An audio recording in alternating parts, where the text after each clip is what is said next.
Está conectando. Agora Olá! foi. Agora foi. Agora foi, professora. Boa tarde. Está conectando. Boa tarde, professora. Um prazer imenso. Bem, eu vou. Entraram mais pessoas, mais alguns convidados aí para assistir a nossa live, e eu vou falar novamente que esse é um projeto da ABBtour Goiás. Né? São as lives de quinta. Hoje nós estamos na 14ª edição, né, dessa live. E sempre a gente vem com um tema diferente para poder informar os profissionais de turismo, os estudantes. E por esse motivo a gente convidou a professora Andréia Maria Roque, que foi minha professora na graduação. A internet, todos estão ouvindo bem.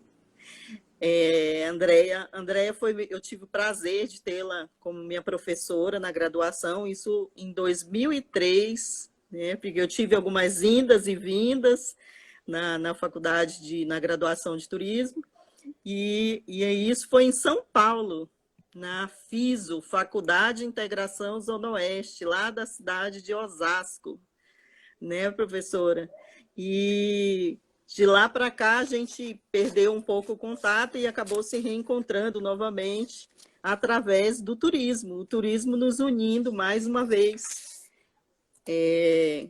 juntamente aí com esse trabalho que a professora Andréia tem no turismo rural. São 30 anos de políticas públicas em turismo rural, e hoje ela vai falar um pouco para a gente dessa experiência que ela tem pelo Brasil todo. E também a gente vai falar um pouquinho de Goiás, o que a gente pode trazer para Goiás, né, professora? O que a gente pode fazer em Goiás, e falar um pouquinho aqui do currículo da professora, dentre tantas especialidades.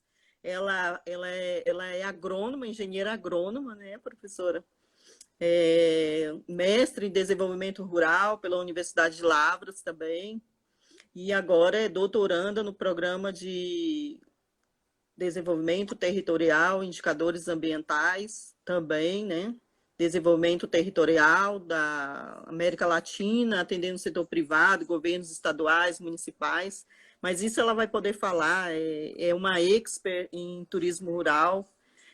Também fundou aí o IDESTUR, né, que é o Instituto de Desenvolvimento de Turismo Rural Brasileiro, e a professora vai falar um pouquinho para a gente. E aí eu já entro aí no nosso bate-papo, Andréia, para a gente falar um pouco dessa conceituação de turismo rural Tá que joia.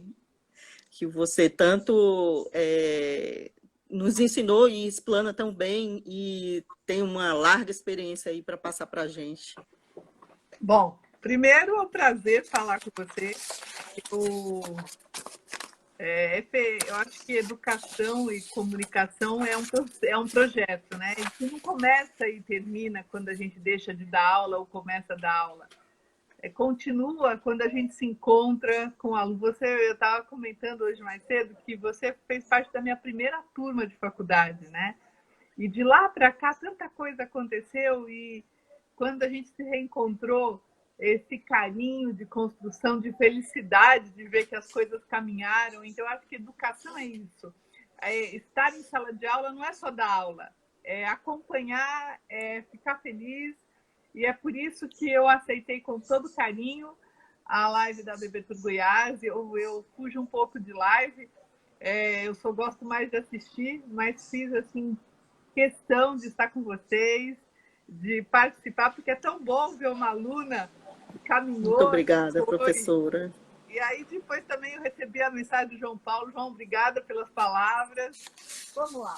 Eu queria comentar com vocês que nós, primeiro, eu acho importante falar de que universo nós estamos conversando, né? De qual que é o turismo rural no Brasil. Eu trabalho muito pelo Fundo Mundial em vários países da África e da América Latina. Grande parte, por exemplo, de Cabo Verde, na África, ou mesmo do Peru, do Panamá, América Central, turismo rural tem muito a ver com turismo rural de base comunitária. Uhum. Então, mas aqui no Brasil, eu vou fazer um bolo, né, um percentual para a gente entender que parte que acabe de cada um. Uhum. O turismo rural de base comunitária no Brasil, que tem a ver com a construção, com a forma de prestar esse serviço turístico, aonde a comunidade que coordena, a comunidade rural produtora, nós estamos falando de 10% do bolo do turismo rural brasileiro. Se eu quiser falar também do turismo rural brasileiro, de visitação à produção agrícola, de visitação ao café, à soja, aos criadores de cavalos, eu estou falando de outros 10% do turismo rural brasileiro, mas eu estou falando que ambos fazem parte deste universo. Quando eu estou falando, agora, quando eu vou para a agricultura familiar, para o agricultor familiar, para aquele produtor rural que abre a sua casa, que produz o queijo da canastra, que produz os doces de Goiás, todo esse processo, eu estou falando de 60% do turismo rural brasileiro. Então, é muito importante a gente ter essa noção que 60% do turismo rural brasileiro é composto de representações de produtores rurais, agricultores familiares. 10% de turismo rural de comunidade, aí quem do turismo, vocês da Bebetur sabem que é uma forma de prestar esse serviço, é uma forma de administrar o serviço. 10, nós estamos falando de visitação às cooperativas, ao agro. Então, aí nós já fechamos 80. E esses outros 20, né? Da onde vem esses outros 20? Então, nós estamos falando desses outros 20 formado por uma nova composição, que são os hotéis fazendas, que são as áreas, né, e que também são o novo rural. O novo rural é essa pessoa que resolveu vir ao campo. Antigamente era aquele grupo de que se aposentava, que recebia sua aposentadoria e abria uma pousada de charme. Uhum. Hoje já é um movimento sem idade, ou seja, pessoas que resolvem recomeçar sua vida no campo. Inicialmente, eles compravam uma linda propriedade, abriam uma pousada de charme e não eram produtores. Agora, eles se enxergam numa linda propriedade, numa pousada de charme e com vários hectares para produzir. Aí começaram a aprender a produzir. Então, se transformaram nos novos rurais e bons alunos, aprenderam a produzir, recebem muito bem, são engenheiros, são médicos, são nutricionistas, são administradores, turismólogos. Então, hoje, esse novo rural... Então, é bom a gente entender que o turismo rural brasileiro é composto deste bolo, desta riqueza, e que aí tem a ver com arquitetura, com patrimônio, com gastronomia, com produção, com agroprodução. Eu acho que a grande riqueza e o que acontece é que quando a gente enxerga turismo rural, a gente tem que enxergar sobre essa perspectiva.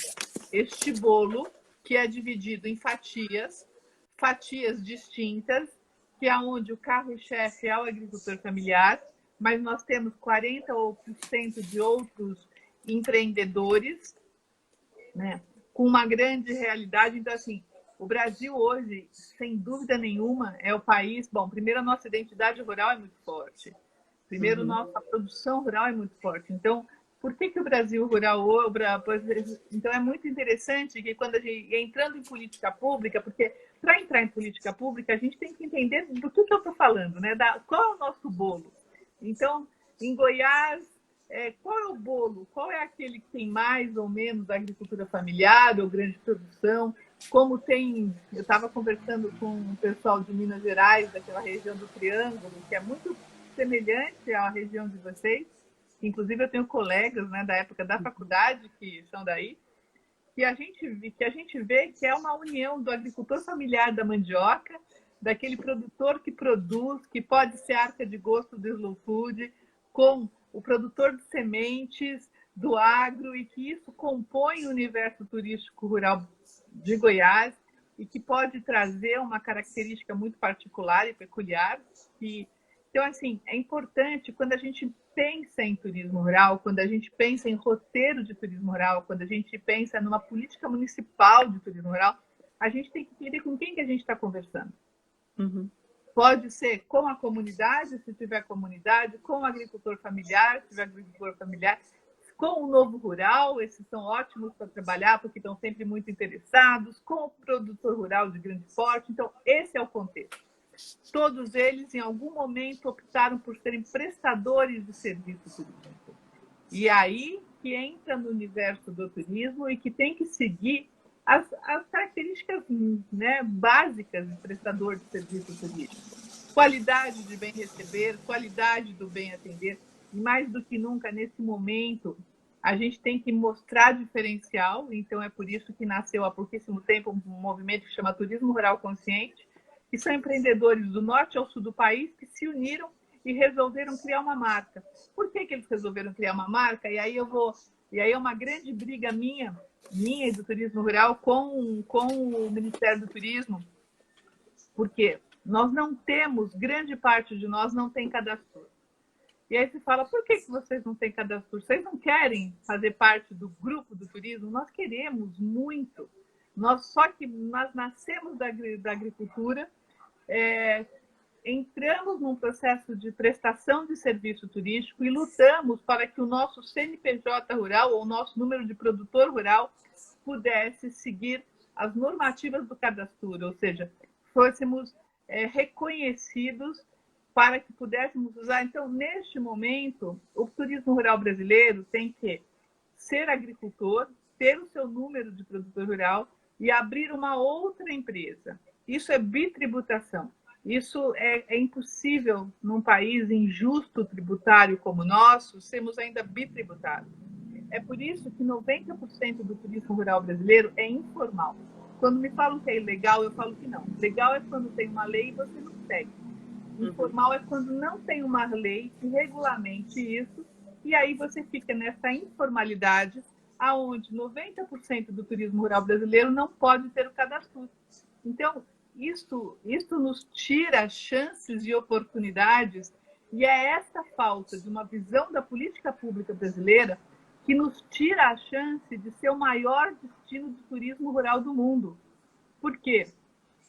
É exato, quando a gente fala sobre aventura, a gente pensa na Nova Zelândia como um destino, porque ali a característica, quando se fala de luxo, você pensa imediatamente em Dubai, quando você fala, ou Paris, dependendo da sua época, né, de consumidor. Quando você fala de turismo rural, não existe nenhum país que tomou este lugar. Né? Então, você fala, turismo rural tem Espanha, tem Portugal, tem Argentina, grandes destinos. A Nova Zelândia está se transformando em um outro grande destino de turismo rural no mundo, mas o Brasil, por essência, nós temos muitos empreendedores de turismo rural no país. Eu vou te falar que nós estamos a mais de 150 mil empreendedores, mas numa informalidade que nós temos. É uma informalidade que no cadastro você vai encontrar 800 empreendedores de turismo, que não nem como turismo rural, né? Como hospedagem rural. E onde estão os outros 100 mil? Onde nós estamos? Nós estamos na informalidade. E isso nos faz assim, termos grandes batalhas, grandes lutas, porque a política pública... E olha, eu vou falar para você que foi aprovado o projeto de lei, porque política pública é lei, é política, não é só lei, mas uma das partes da política pública é legislação, né? E nós lutamos muito para a aprovação de um projeto de lei, ele foi aprovado. Em 2018, né, professora? Exatamente, 2015, não foi? Me ajuda aí. Em 2015, 2018. Eu acho que começou a tramitar em 2015, foi aprovado em 2018. Foi aprovado, então nós poderíamos... Parcialmente, né? Não, ele foi aprovado. O que ele não foi sancionado parcialmente. Sancionado. Ele foi aprovado. Então, nós podemos hoje, atualmente, o turismo rural brasileiro, ele pode contratar pelo seu número de produtor rural. Ou seja, eu tenho, na minha ordem tributária, eu posso contratar turismólogos para assumir o turismo rural da propriedade, eu posso contratar guias, eu posso. Então, Isto a legislação me permite. O que a legislação não me permite é que eu emita nota fiscal para uma prestação de serviço, né? E que eu possa, e assim, me enquadrar no Cadastur. Então, não, se você for lá no Cadastur, vocês tiveram uma grande luta agora para entrar como agente de viagem, né? Agente e tal, guias, né, de viagens, e nós estamos numa luta muito paralela, muito semelhante, de tentarmos alcançar. Isso inviabiliza uma grande força. Então, ele foi aprovado, então nós conseguimos aprovação no Senado, na Câmara. Quando foi para a sanção do presidente, ele não foi sancionado, porque uma falta de comunicação, que a tributação ia diminuir, uma coisa, mas só que ela não existe, uma tributação que não existe. Então, isso fez com que a política, então, uma parte que é a lei, que não foi sancionada, fez com que a política pública do país não permitisse a potência que o Brasil do turismo rural poderia se transformar frente ao número de empreendedores do país inteiro, sendo que também nessa condição, muitos que são PRONAF, que nós estamos falando que no bolo do turismo rural 60% é agricultor familiar, quando o agricultor familiar, mesmo lá, então tá bom, o agricultor familiar fala assim, vou aceitar e vou abrir uma outra empresa, vou aceitar a injustiça tributária e vou abrir uma outra empresa. Vou pagar 2 impostos, como produtor rural e como prestador de serviço. Ok. Ele perde a categorização de agricultor familiar no PRONAF. Então, assim, ele não pode fazer isso. Ele até que gostaria, mas ele não pode. Ele se descategoriza dentro da política agrária brasileira da categoria de agricultor familiar. Então, assim, a condição da política nacional é uma condição inadequada, inapropriada, e nós já tentamos várias vezes que se resolva, e essa resolução só cabe a boa vontade do ministro, que nós já tentamos várias vezes, e é uma coisa, a Carta Brasileira de Turismo Rural, e se eu estivesse no papel dele, eu faria, porque é tão fácil de fazer, é uma coisa assim, é um detalhe. Porém, isso é uma realidade federal. Agora, porque a gente tem que começar pelo lado difícil da coisa, né? Agora a gente vai para os estados. São as questões burocráticas, né, professora, da política. Faz política pública. Você está envolvido em política pública. Como é no seu município? É 3 ranchos. 3 ranchos, interior de Goiás. Exatamente, em 3 ranchos existe uma política municipal, né? Isso você sabe que você tem, você quer fazer muitas coisas e tem que. Então, assim. É moroso, o processo é um pouco moroso, mas a gente tem que insistir para que tenha um resultado positivo, né? É moroso e a gente tem que insistir e tem que procurar estratégias, né? Tem que conversar. Tem que conversar com o prefeito, para o prefeito atuar, tem que conversar com o vereador, para o vereador. Então, você tem que ir criando estratégias. Então, se no Brasil nós perdemos uma grande oportunidade de sermos uma potência mundial de turismo rural, nos estados e nos municípios, nós somos muito bem recebidos. Então, existem políticas públicas, municipais e estaduais que facilitam esse processo, que dão margem aqui ao produtor rural. Então, só para recapitular, eu acho que, e finalizando um pouco a minha fala, quem é o turismo rural brasileiro? O turismo rural, o bolo do turismo rural, que para mim é um bolo delicioso de chantilly com cereja. Há 30 anos eu vivo nele e eu experimento emoções e experiências muito grandes, né? Que me permitiram encontrar você, encontrar nossos... Eu vi que também teve outras alunas que...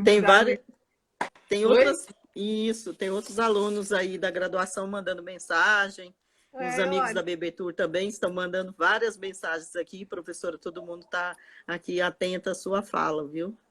E assim, é tão bom, assim, num período tão difícil como que a gente está vivendo agora, lembrar que vocês foram a minha primeira turma, como foi bom poder...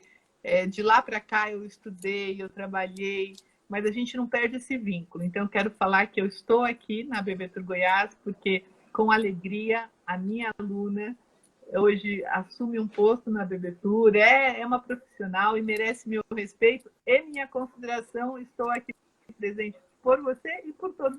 Também, eu tenho amigos. Muito obrigada. Muito lugar. E, ao fim, o que eu quero de vocês é o universo do turismo rural brasileiro.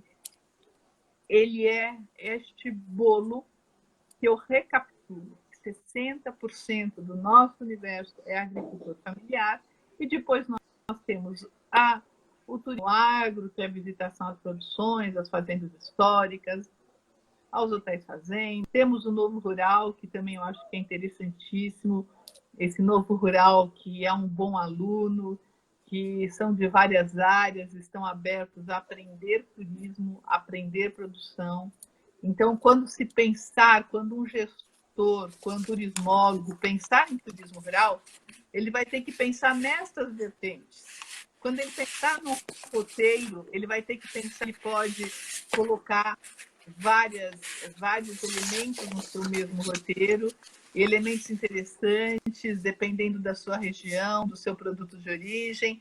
Então, eu queria lembrar que o grande movimento do turismo rural, como novidade hoje, é o turismo rural consciente, que é um movimento interessantíssimo, que nós construímos algumas bases, que ninguém fica para trás, muito voltada à Agenda 2030 das ODS da ONU, muito preocupada com o momento específico, que é o momento da Covid, de termos que retornar. Então, nós estamos retornando pouco a pouco, mas estamos retornando com consciência, porque no turismo rural, o prestador de serviço, quem recebe é a nossa família, né? Então, eu sou uma Exatamente. Sou uma pesquisadora, mas a Brasil Rural é minha empresa de turismo rural, uma empresária. E você também é uma empresária de turismo rural, né, professora? Eu queria até que você falasse como que vocês estão prevendo essa retomada, se você já retomou também, né? E quais os protocolos que vocês estão seguindo? Bom, depende. Eu pessoalmente não retomei, porque como a minha operação, a minha empresa sempre foi muito voltada às experiências de benchmarking, de viagens de experiência, que tem toda uma... Eu trabalho muito no mercado internacional, trazendo pessoas para cá e levando pessoas para... Assim, a minha eu não retomei, porque tem todas as restrições, e também porque foi momento que eu fui repensar em como trabalhar esse novo momento. Então, pessoalmente, a Brasil Rural não retomou, o catálogo dela de 2021 está pronto, então eu lancei o catálogo de 2021, e 2020 eu estou muito mais voltada à reorganização, e estou muito mais voltada a essa questão, acabando o doutorado, é uma questão até coisa pessoal minha, mas isso não quer dizer que o turismo rural brasileiro não voltou. Voltou seguindo alguns estados voltaram, outros estados não voltaram, municípios voltaram. Eu, no momento, estou em Atibaia, num município de alto risco brasileiro, né, no Circuito das Frutas, assim, num estágio que nós estamos em risco, de fato. Se vocês quiserem, meu contador faleceu, meu médico faleceu, ou seja, a Covid bateu aqui em casa, efetivamente, isso me faz pensar sobre a vida. Os empresários, mas o que nós estamos fazendo? Lembrando que nós temos a produção como a nossa origem. Então, quem vê no grupo de turismo rural, nós temos um grupo no Facebook, tem quase 15 mil pessoas, sejam bem-vindos, montou um tag a lojinha do turismo rural o empreendedor rural, de turismo rural, ele produz muito seu queijo, ele produz o seu doce. Então, tem um belo exemplo de Jundiaí, que é aqui de lado de casa, que tem o chefe em sua casa. O que eles fizeram? Eles fizeram uma cesta de produtos agrícolas. E uma das casas de turismo rural, que tem uma chefe, que é um restaurante, que é uma cantina, vai fazer uma live com aqueles produtos. Então, você recebe as agências de viagem, Risatur, que é um exemplo de uma agência receptiva de turismo rural, está vendendo esse pacote.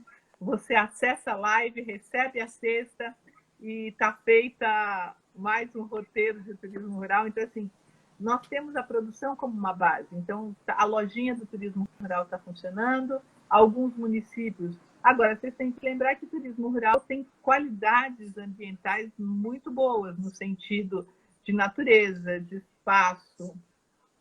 Então, E isso é um ponto positivo também, né, professora? Porque com essa retomada, as pessoas, os visitantes vão procurar o turismo de natureza mesmo. E aí entra o turismo rural também. Sim, com certeza. Não, com certeza. Eu acho que o turismo rural, se nós tivéssemos recebido a a formalização, que era uma coisa tão... Nós estaríamos imbatíveis. Nós estaríamos imbatíveis. Formalizar. Estão... Não, estou ouvindo, mas só a imagem voltei? Que está travando um pouco. Mas tudo bem, voltou. Tá.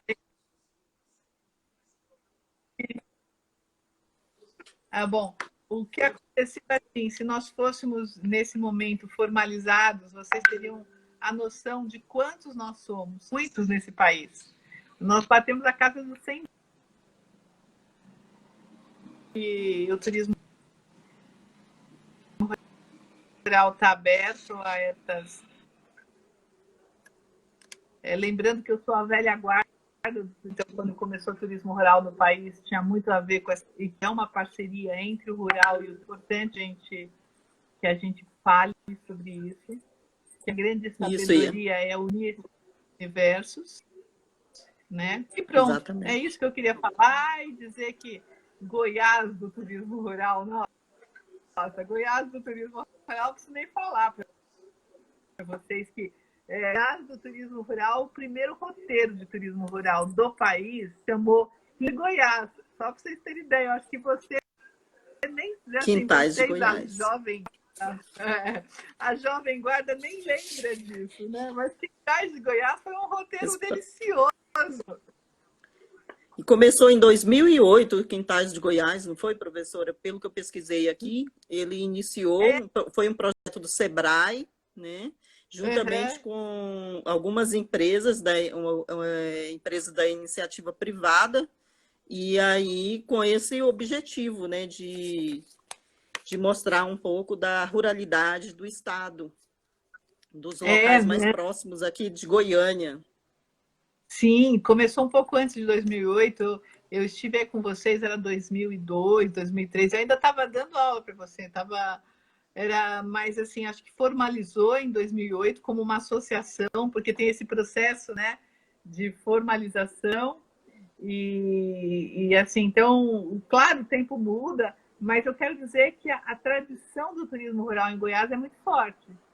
É muito forte. Ela existe, é fato, e o fato de Goiás ser um destino rural, né?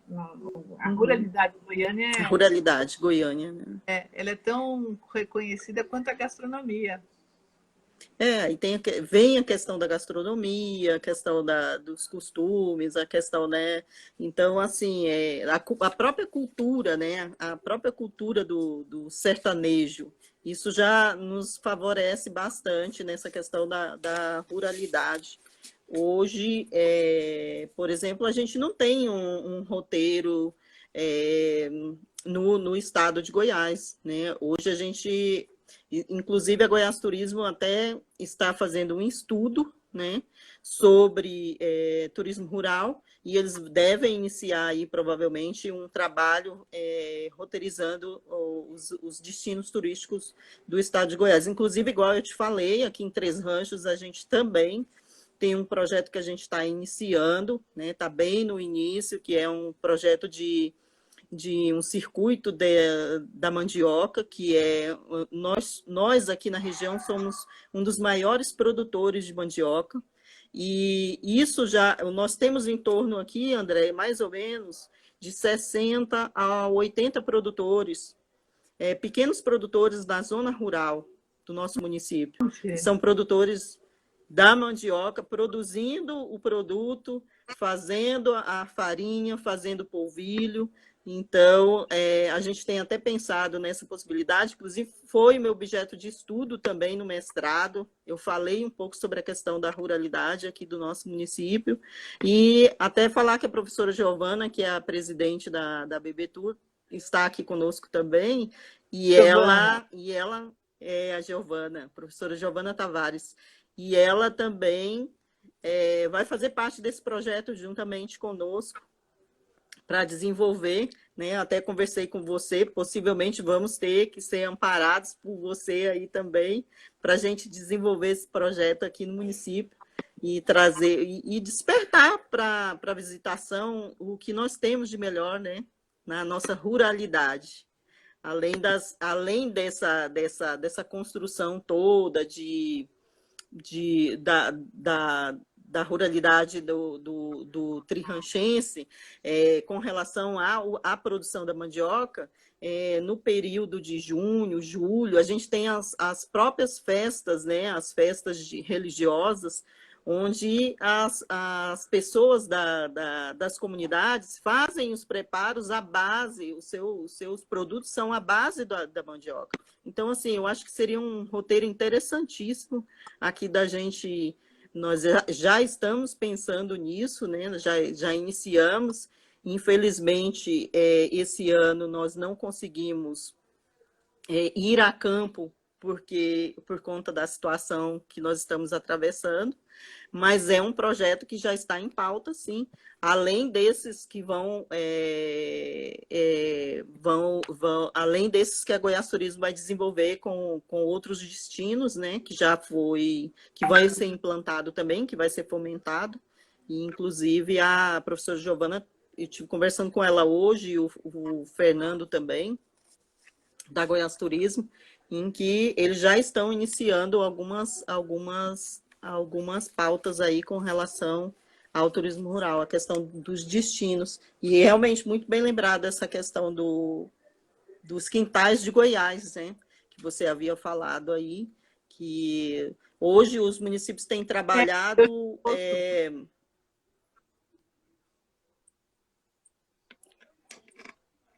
Não ouvi, Não, professora. eu vou lembrar a Arca do Gosto do Slow Food, você falando de mandioca, e eu acho muito legal pensar em fazer estas parcerias. O Slow Food tem um programa que chama Arca do Gosto, aonde produtores rurais de origem e 60 produtores rurais de mandioca no município que tem 3 ou 4 mil habitantes é uma arca genética. Então, assim, é muito interessante olhar com carinho a Arca do Gosto de Slow Food. Eu olharia. Interessante dica aí, né, professora? A professora Giovana está até falando aqui, Goiás é rural, mas é até muito mais que isso, com certeza, professora, nós temos destinos aí com outras especificidades, né? Professor Ismar, da UFG, aqui de Catalão também, presente, ele está falando que existe uma região da Caipônia que é totalmente desconhecido pelo turismo.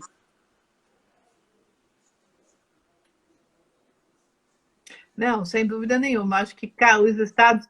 A questão toda é que Goiás é muito mais que rural, mas o meu papo é rural, ou seja, eu vou defender a ruralidade do turismo porque é onde eu nado de braçada. Nas outras, eu só sou turista.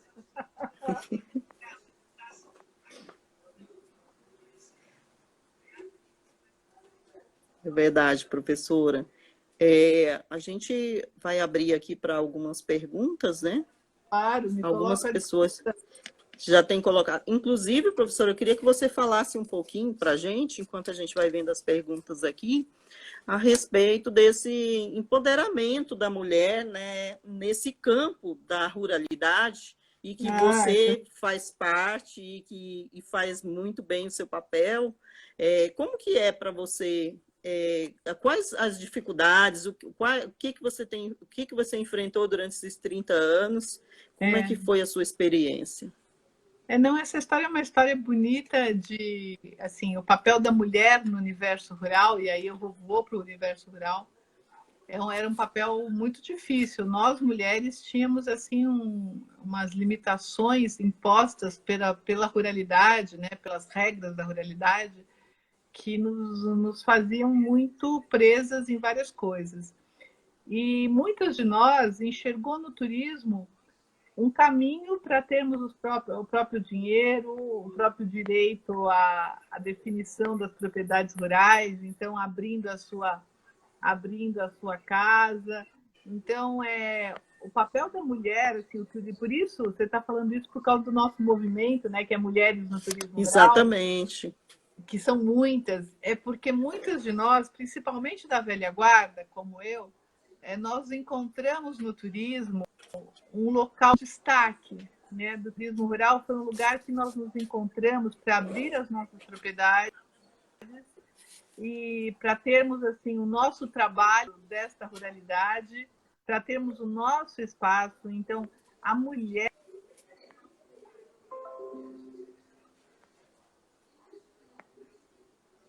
foram para a faculdade, estudaram, são turismólogas, administradoras,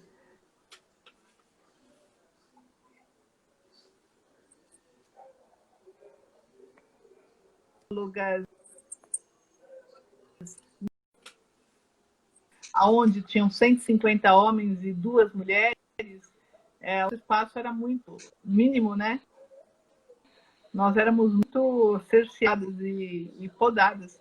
E o turismo rural foi me trazendo um espaço. Eu trabalho com desenvolvimento, né? Eu trabalho com... Hoje eu sou consultora do Fundo Mundial, do FIDA, da ONU, PNUD, porque eu enxergo o território, e eu enxergo o território rural e trago esses elementos. E quem me deu isso foi o turismo.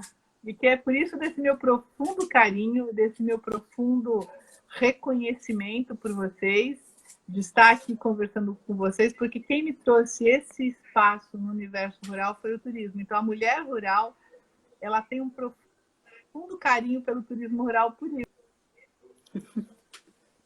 Professora, e o que você fala para os profissionais de turismo?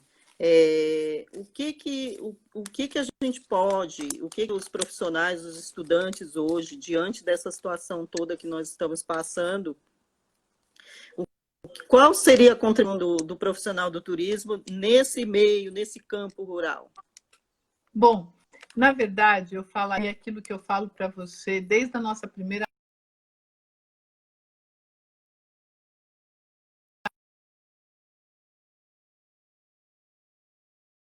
coordenei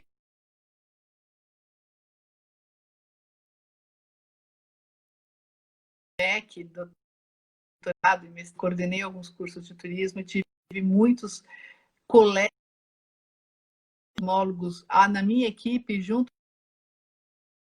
comigo, e eu falava aquilo que eu falo para você. Naquela época, eu acho que nós, enxergando o turismo juntos, meses como esse que todos nós vivemos, juntos defender uma bandeira, e nos apoiarmos, trazermos nossas causas, trabalharmos juntos, porque estamos padecendo juntos, né? Então eu vejo que a união e a união inteligente, estratégica,